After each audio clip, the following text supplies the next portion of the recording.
Bakit hindi mo maramdaman?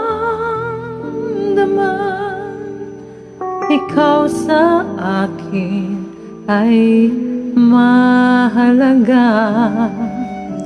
Ako sa'yo'y kaibigan lamang.